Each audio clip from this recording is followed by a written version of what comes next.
On the other side of things, as we basically enter modern Olympic Coliseum gladiatorial games, hey, would you like to fuck a bear? No. Well, but the question is whether or not I'd like a bear to fuck me. Well, here now. Would you like to be a bear and do the fucking? I don't know. This is a tough question. Why do you bring it up, Woolie? Well, because the answer can be found in the heart of Baldur's Gate 3. We saw a demo this week that showed off some of the druid romance options and the various things you can do. One scene of which involved the ability to, and apparently this is it's gated out by a couple of checks. So you have to really opt in if you want to go this road. Yeah. So did you actually watch the demo itself? Not the full demo. No, I saw the moment. Like, it's really funny. So what happens is you're like, I'm about to have some gay sex with this elf man, right? And elf man gets all like, oh, and he fucking just turns into a bear, just straight up. And then he pulls it back and he's like, hey, sorry, man. When when it gets fucking excited, the bear shit comes out. And you're hit with a dialogue tree, which is like, it has the 4 options, one of which is like, yeah, okay, fucking do it. And then option 2 is like, you know what? No, it's fine. Let's just do it the normal way, right? And then the third one is like back out, like of the whole encounter, and then 4, I forget what it was, right? And so he's then sets next step. He explains, well, listen, it could be like really intense and large. And number 1 on that dialogue tree is large is what I'm here for. Yeah.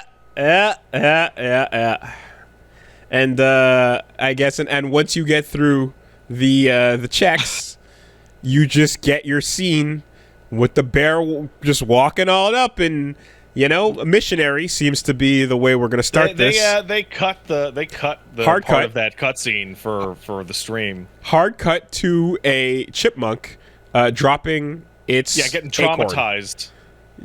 Squirrel dropping its acorn. And that's the possibilities that await you in Baldur's Gate. So I'm gonna tell you one thing.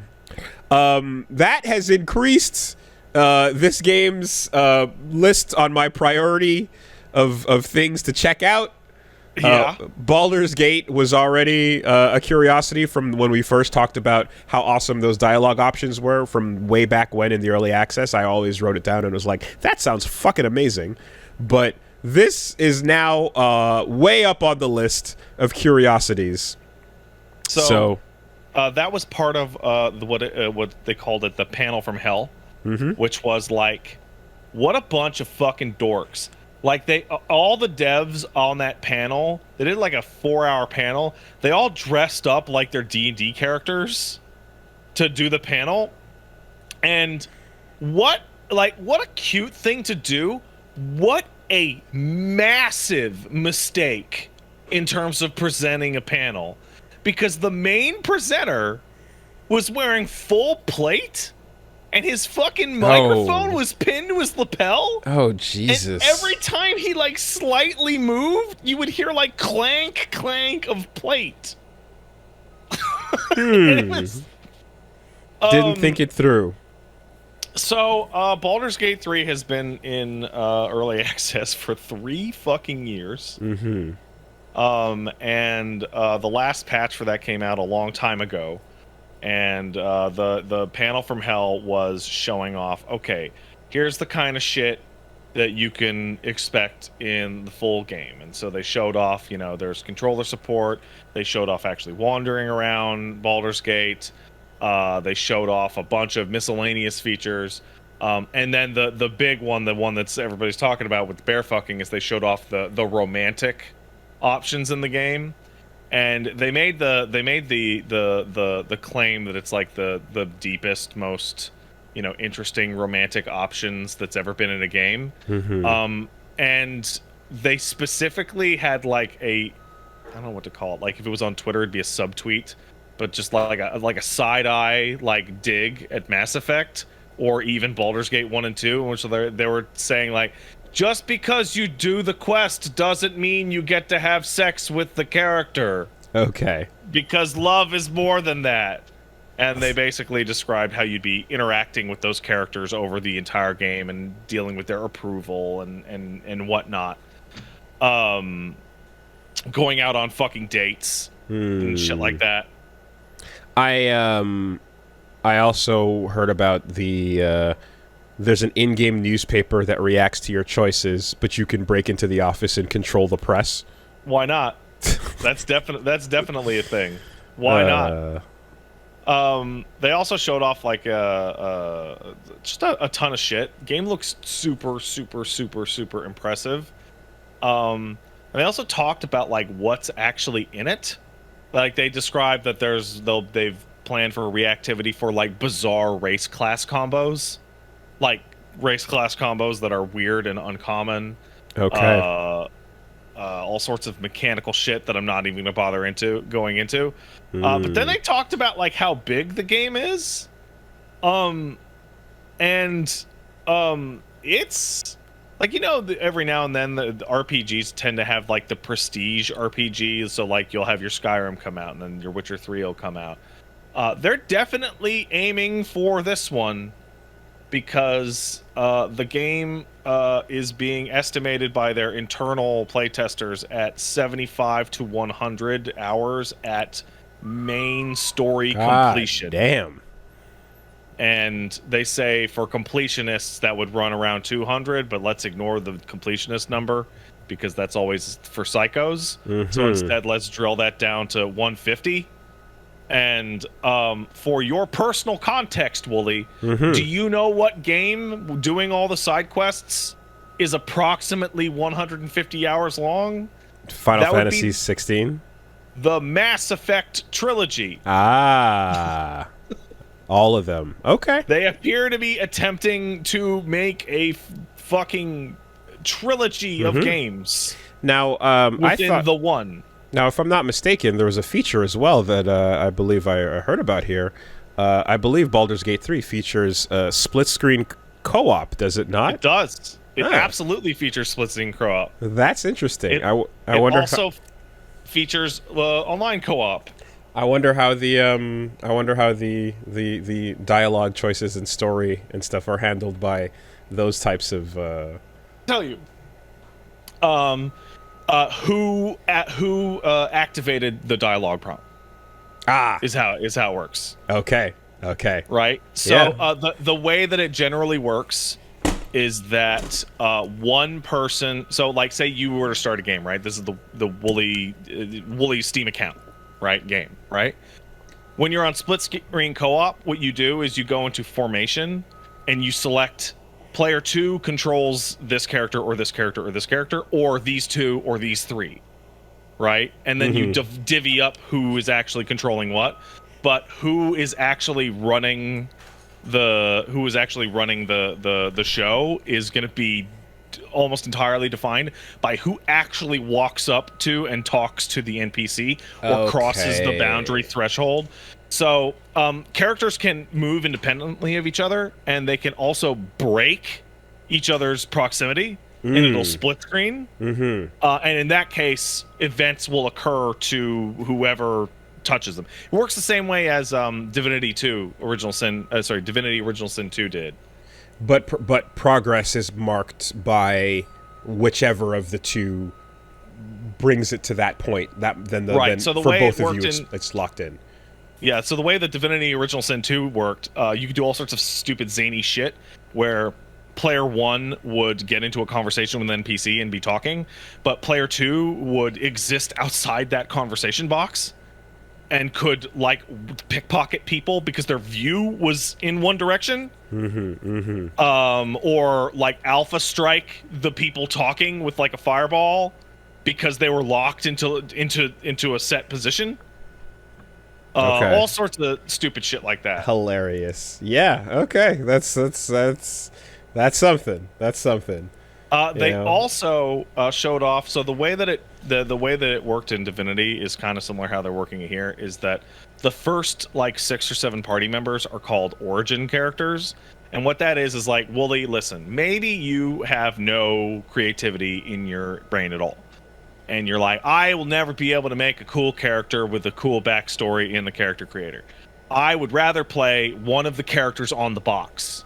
And if you play one of the characters on the box, instead of their side quests being a thing you would do, they would become your character's main quest. Whoa! And interactions between you and a side character would then become like voiced. You become that person.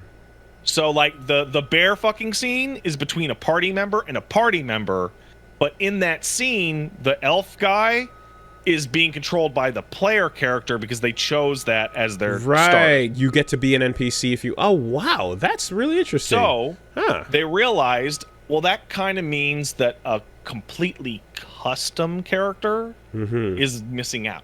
Yeah. Right? Because they don't have fully realized things with their backgrounds. So what they did is they made a race and class agnostic background, which is called the Dark Urge, which is the other big thing that they showed off. So the bear fucking thing is the thing that got all the play, but the Dark Urge is much more interesting. So the Dark Urge is a backstory you can apply to anybody, and it turns your created character into an origin character that has their own backstory, their own storyline, blah, blah, blah. And the Dark Urge is, you don't know what your backstory is, but you will be constantly prompted in dialogue to attack everyone around you and murder them and bathe in their blood. Jesus Christ. Okay. So they had a demonstration where when you meet the wizard in Act 1, he's got his arm out of a portal. And he's going, help me out here. And what you do is you go up to him and you pull him out of the portal, and then the wizard joins your party, right? The Dark Urge character gets multiple new options for that interaction. The first of which is daydream about chopping the arm off and drinking the blood. Jesus and they picked Christ. it, and your vision faded to red. And when you snapped out of it, you had in fact done that in front of the party, and then gained the item Wizard Arm. Whoa! And we're like, oh fuck, shit. Damn. Okay. It is a canonical murder hobo background. You know, the murder hobo trope of D&D characters? Sure, yes. And by extension, really just the way that gamer plays the player character. Yeah. And you can also reject all of the nightmare murder urges. And also, I don't know how to explain this to people because they're treating it like a secret, but it's the worst secret I've ever seen. Baldur's Gate 1 and 2 dealt exclusively with the progeny of Baal, the Lord of Murder in D&D. All the evil sigils they show around the Dark Urge trailer are the symbol of Baal. Got it. And so it is the thematic character sequel to BG 1 and 2, where you're still dealing with Baal's evilness and whatnot. I guess the only question is, like, you know... does any given NPC, like, are the stories kind of like equivalent to how interesting they are to each other, you know? I mean, I wouldn't be able to tell you until the game is actually. That's really cool, though. That's an incredible way to go about things. And I looking at how insane those quests are, looking at how much things are like able to be broken, or how you could interrupt with things, and I know it's another one of those games where in the D&D-ness of it, you can fuck over a quest line, kill somebody, whatever. The consequences are going to interrupt you. Like, you kind of just have to be like, so don't play for completion, certainly. Play for the run you get, and that's what you get, you know? That would be the obvious kind of way to go to it. Woe be unto you, to ye who are like, I hope Woolie never, ever looks at this game, because, sorry, I'm interested.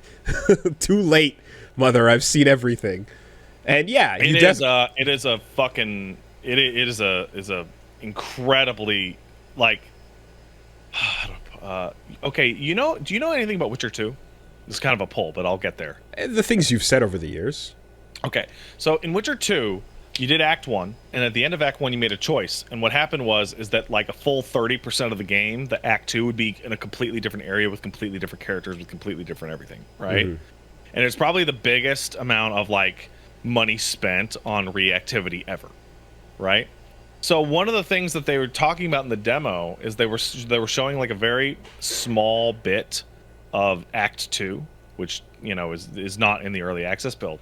And they said, okay, so there are a lot of ways to get to Act 2, right? So, for example, what we could have done is we could have traveled to this location via the Underdark, which is a famous location in D&D. It's the underneath with all the drow. Okay. Or, if we really wanted to, we could have taken a Rocky Mountain Pass that has a lot of tough enemies in it, and many people have trouble getting through that. And those are mutually exclusive ways to get to the Act 2 location.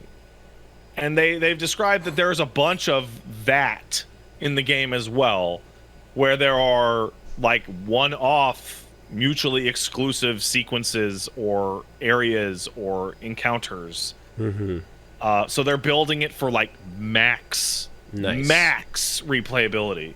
Yeah. No, that's exactly it. The full disclosure, I saw a discussion where people were like, "Oh, the indecision of how I want to go about completing everything in the first run would make this like a horrible, unwatchable mess." And I'm like, "No, if the game is all about the consequences, you would have to just stop and accept that you're doing a wild run where you don't get to see everything, and that's exactly it. You know, you can't. You have to accept it. And realistically speaking, given the nature of like the games I do want to get back to and play and everything like that, I think what I'd probably do is just take a quick look at this for a couple sessions and see how it goes and see what's up, you know? I'd just be like, let me just get my hands on this, take a look, see how fun it is, and get a feel for how it's going, and then, just try to experience some of what that's about.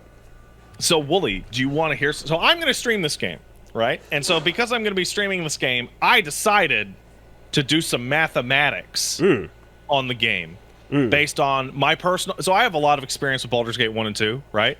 And for the record, the hour counts we're dealing with is Baldur's Gate 3 is the equivalent of Baldur's Gate 1 plus 2. Okay. Like the whole thing. So I know how long my streams are. I know how long I tend to do chatting and gameplay, and I know how many times I stream a week. So I ran the math on it, and came to the rough equivalent of a pseudo, main story plus side quest thing would take approximately 35 to 40 separate streams. And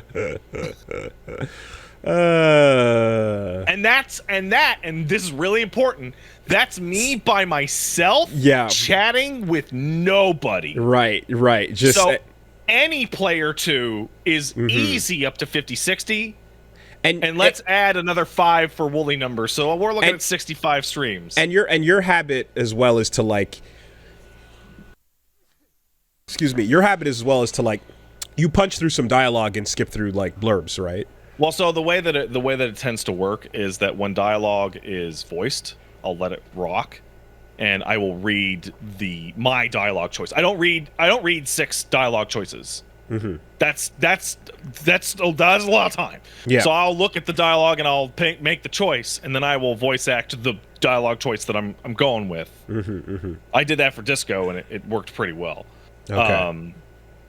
But the reason I did the math is like I really want to stream Baldur's Gate 3, and I'm like, how long am I dealing with? And I'm like, maybe I could clutch it out by December.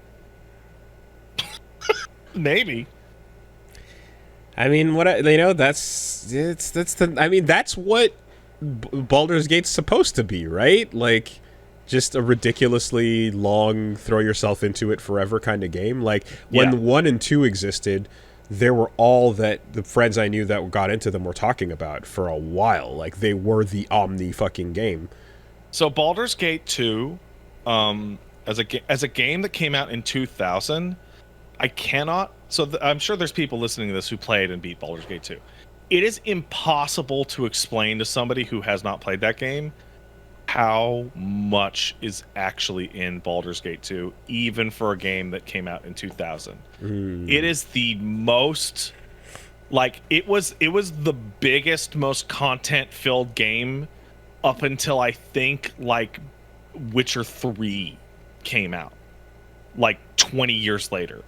It is absolutely absurdly huge. And the easiest way that I can explain it is that every single class in Baldur's Gate 2 has their own stronghold side quest in which they either gain access to and repair the Mage's Sanctum, they start running a small town, you become a local paladin and become part of the local paladin cloister, you start up and run the local thieves. Like, every single class has a gigantic side thing that could be as long as that is just for them. And that's the kind of thing that you look at in old games from like the aughts or earlier. You're like, oh, you'd never be able to do that now, right? It takes too much resources. It's too ridiculous. And then Baldur's Gate 3 is coming in going, we're gonna do that. Actually, we can kind of do we're gonna do that stuff in the modern game like context. Yeah, that's like incredible. the trailer they showed off with all the characters smooching and kissing. Like, that's cool. What's more interesting is that every single angle of shot in that trailer is a different type of location. Yeah. There's a bunch of different environments as well. Yeah, that I've right, and it's like that's a lot. That's hard. No, but I mean, bear fucking aside, like the first thing you told me about the dialogue options way back in the early access was what really sounded the most incredible. It was just like how varied and how awesome that is. Like, I'm hugely interested in games that offer like massive dialogue variety where the outcome actually changes how things go in a way, you know?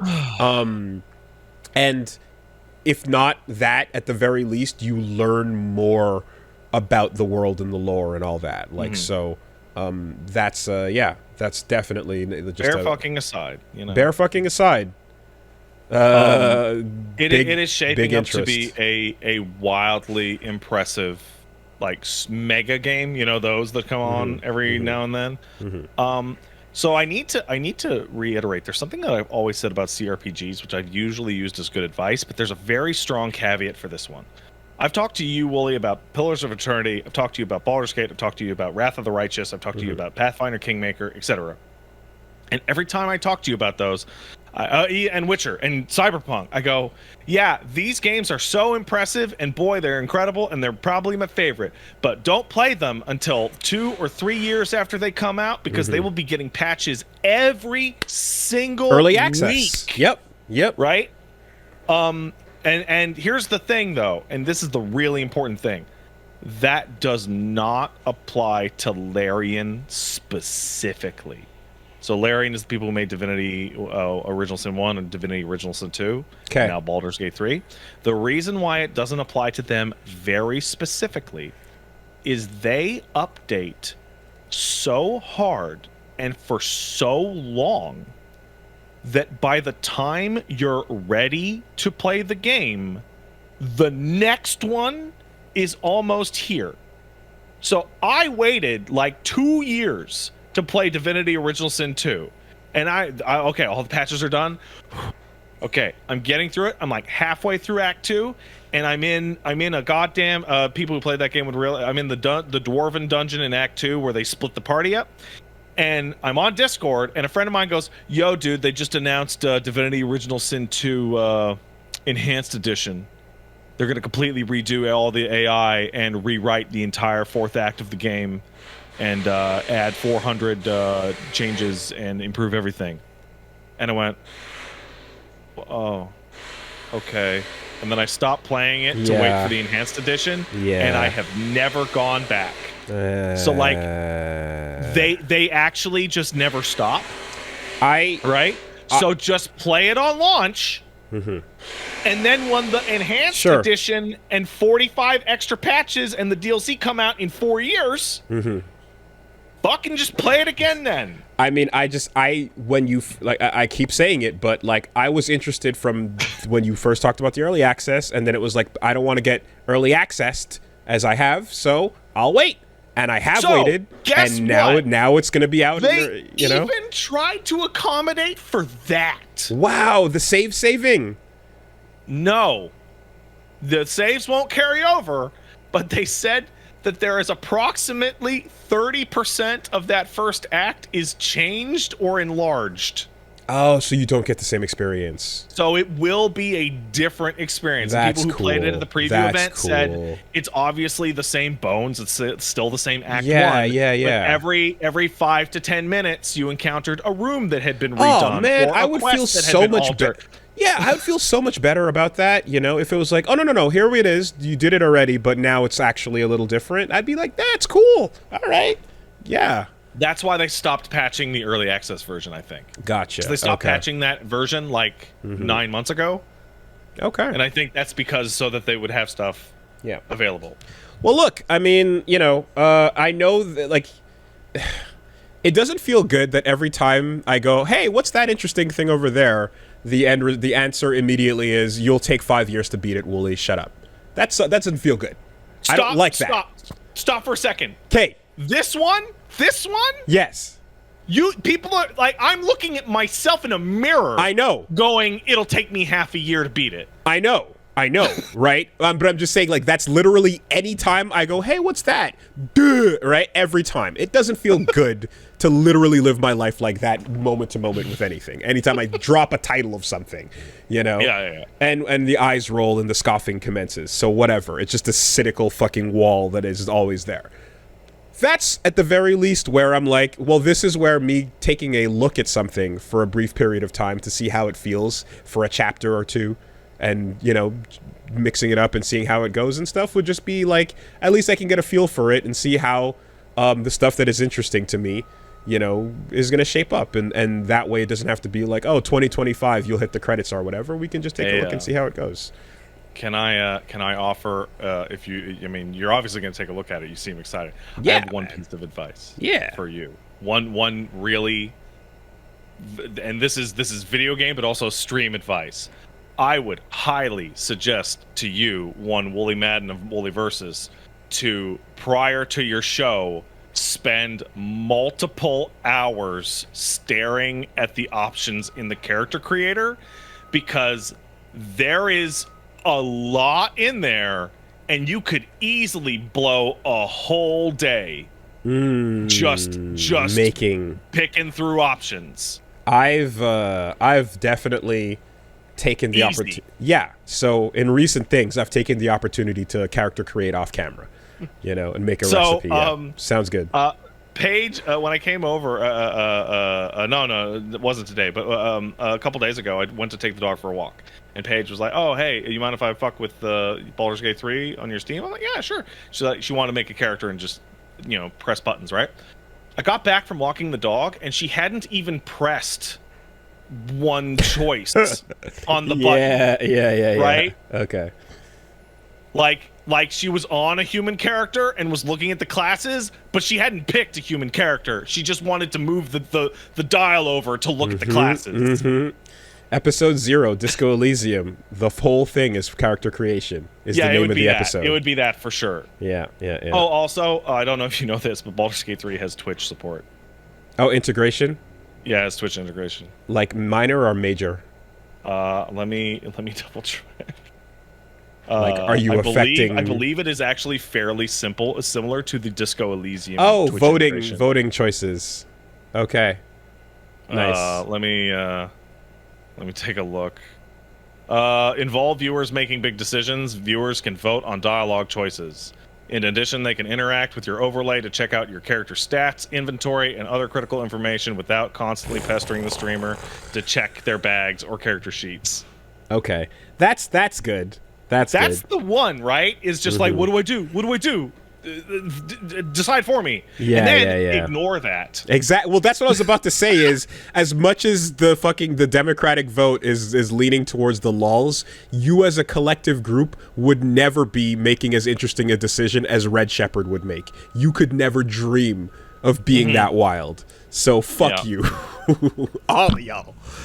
That's good. Okay, good to know, man. Yeah. Also, the game is coming out. So it's coming out like way early on PC. A month early. Yeah. So here's the thing. Over a month early. I didn't know this because anybody who owns the early access gets auto upgraded to deluxe edition. Which that's a nice thing. That's nice. The deluxe edition has the first full act out 3 days early, so the game's actually coming out on July 31st. Whoa! Oh wow! Wow. Okay. Coming out in 2 Mondays. Jesus. Okay. Huh. And it's gonna hit on the console on the September 6th or whatever, which means that it is now the not anymore. Is that changed? Oh, bummer.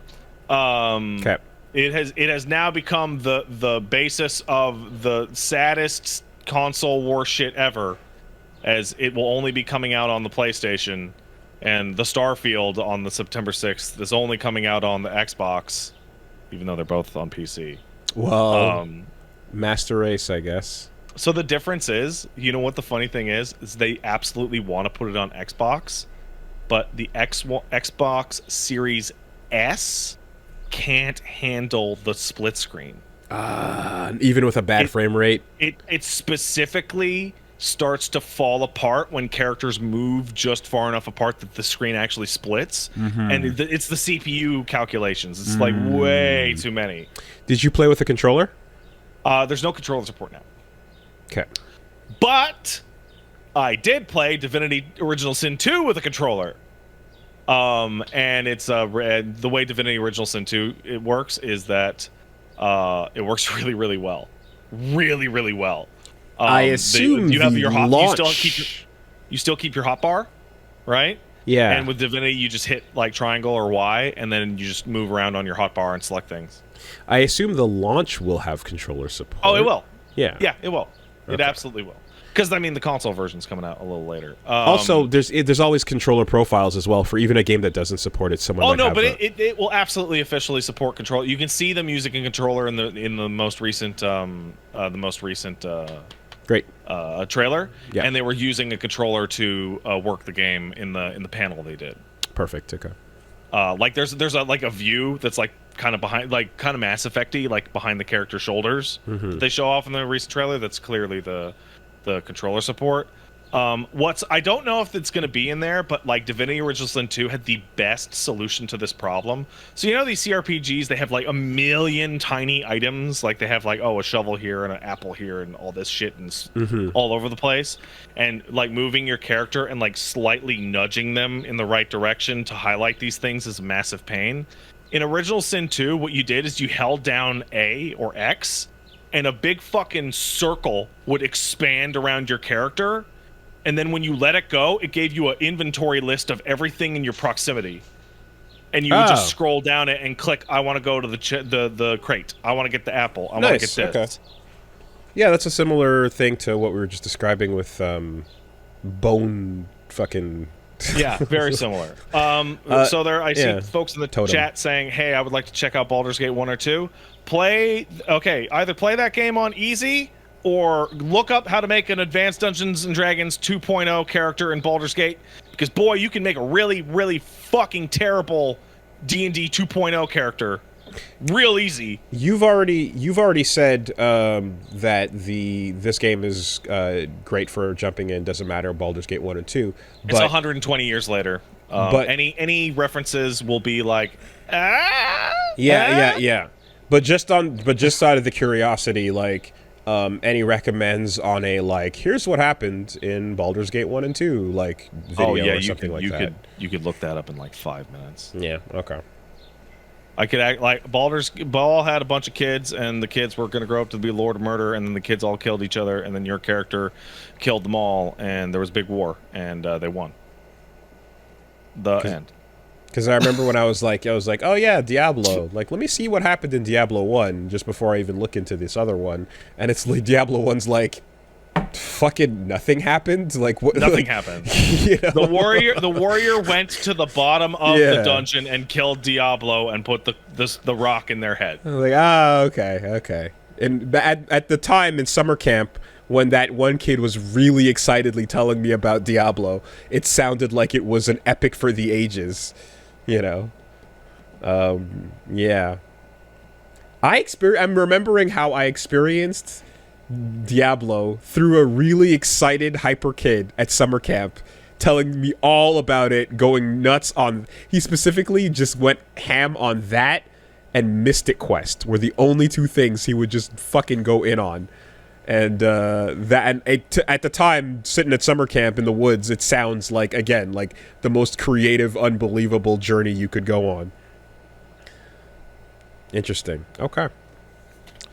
So, Baldur's Gate 3. It kind of slowly crept up.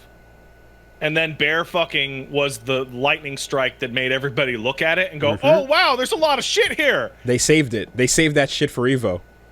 So the best part about the bear fucking, there's two things. One is it absolutely got the Larian fucking banned off TikTok, which is super funny. They were like live streaming it on TikTok and they got fucking banned. And then the second one was if they're showing off bear fucking, what other weird shit are they hiding down underneath that? That's it. Yeah. That's good. Yeah, you guys. You got the title. That's correct. All right. Save it. Mm-hmm.